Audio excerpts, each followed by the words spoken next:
EFCC prosecuted ex-power minister over 33 billion naira. The name of the woman is Saleh Mahima. So I'm going to show you the time the EFCC are addressing the public over that. But before then, Kashim Shettima was responded to accusation that lay against him of killing Bola Ahmed Tinubu.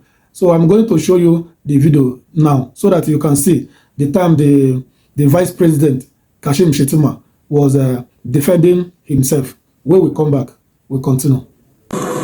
Suspicion smears our relationships, and it ought not to be. We are essentially one people tied to a common destiny. And lastly, permit me to pay tribute to President Bola Ahmed Tinubu on a similar episode. When we were campaigning for him to emerge as the aspirant of the APC, we were going round the north. You know, we the people of Borno, unlike the Sokoto people, we are the best dressed northerners. So, you know, so I got some Wagambali materials and caps for him to blend with the northern crowd. So it fitted him very well. So his aides were saying, please produce more. It fitted him. Barely 3 months when we were sworn into office, some of my people from Borno came to him and said, please stop wearing those Shettima clothes. He must have charmed them, and you are going to die, and he will become the president. Just barely 3 months, and to the eternal credit of the president. When I came back from China, where I represented him at the Bells and Roads Initiative campaign, he said, sit down. Your people came to me and said, I should stop wearing those dresses you gave me. But he said their story did not add up, because when you gave me those dresses, I was an aspirant. I wasn't the candidate. Neither were you the vice presidential candidate. For 1 week, to prove to them that he is not pettish, he wore those dresses. These are some of the gimmicks that is taking place in power cycles in Nigeria nowadays. I want to thank you. Baba, Mona Alpari Dake, we are very, very proud of you. Keep on building bridges, and may you live long. May we witness your 100th birthday and 120th birthday celebration. Long live the Republic of Nigeria. Long live. I hope you saw it for yourself. You know, those people that are saying all those things is just the Borno people, those people that wanted, you know, relevant from the president, you know. Some group of people, they might just needed a contract or needed something from the president. That is why they went. But I believe that after everything, the president still wear the clothes and nothing happened to him. You have seen it for yourself. Let me show you the one of EFCC. When we come back, we'll round it up. Ladies and gentlemen, it's my pleasure to welcome you to this very short media briefing. As you can see, my name is Ola Olukoyede. I'm the Executive Chairman of EFCC. I have here with me some of my top operatives, my colleagues, about new development in the fight against corruption in Nigeria. Ladies and gentlemen, you will recall that sometime January in 2025, we filed a charge against the SY Minister of Power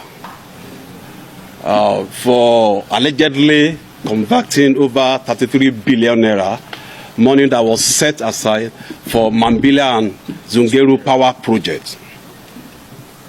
About 15 months down the line, but specifically on the 7th of this month, we secure conviction on all the 12 counts. But because the main defendant was not present, then he went into hiding. Like Nigerians we know, the issue of sentencing was shifted, it was adjourned. And on the 13th of this month, he was sentenced in absentia, like you know. Since then, we have decided to open our intelligence, surveillance, reconnaissance, looking for him all over the place. And I'm happy to announce to Nigerians that at about 3:30 a.m. this morning, we arrested Mr. Saleh Moma. somewhere in Kaduna.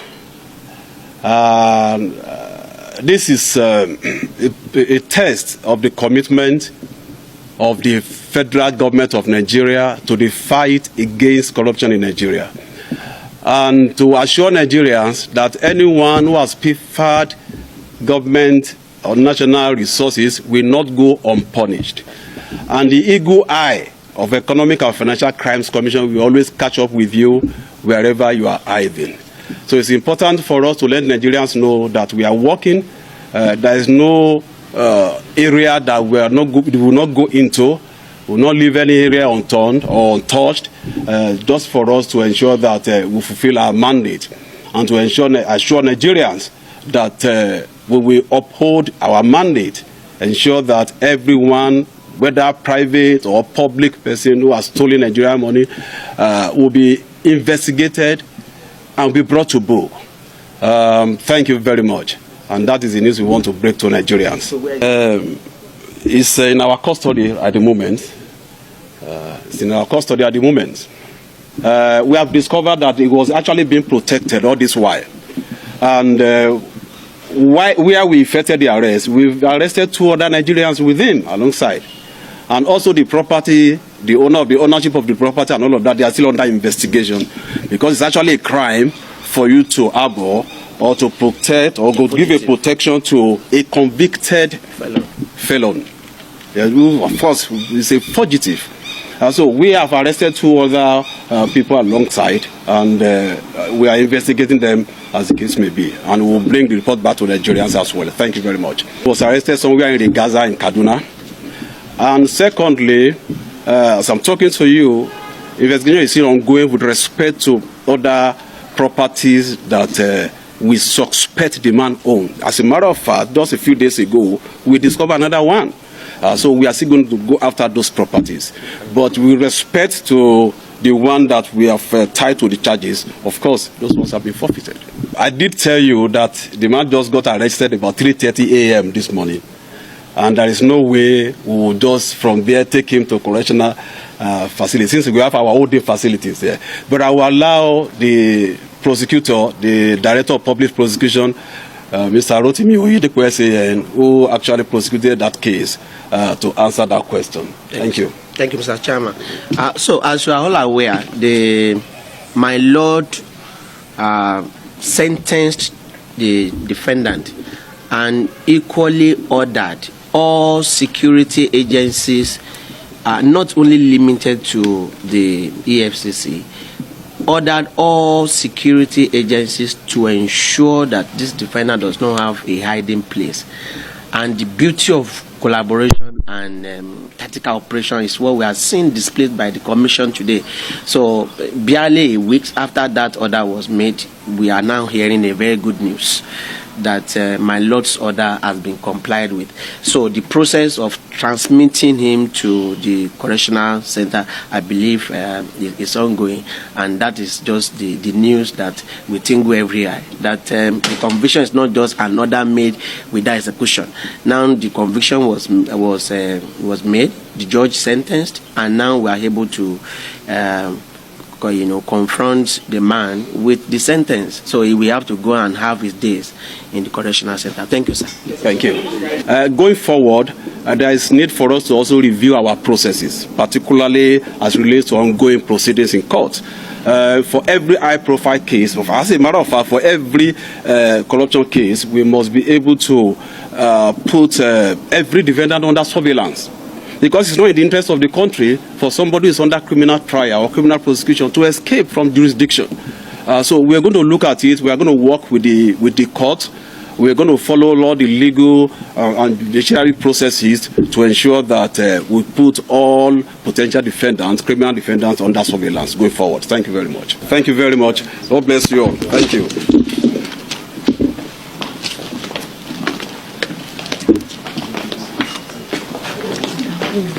I hope you saw it for yourself. You know, sometimes EFCC, they will be doing something like maybe they are serious on their work. These people, they are not serious. EFCC, they are not serious. It's only this woman that is stealing money in Nigeria. Look at Okowa, how much he took. Did they arrest him? Look at Yaya Bello. that they arrested and they released him because he went inside APC, and that the shadow of APC covered him. You see, a lot of people are stealing money in Nigeria and took him money out from Nigerian, went to another country to invest. They didn't arrest them. But it's only this one now. They're not doing like maybe they're doing work. They convinced him. Then what next? What of other people? But anyway, that is what we have for you people for today. Thanks for watching. See you in the next video.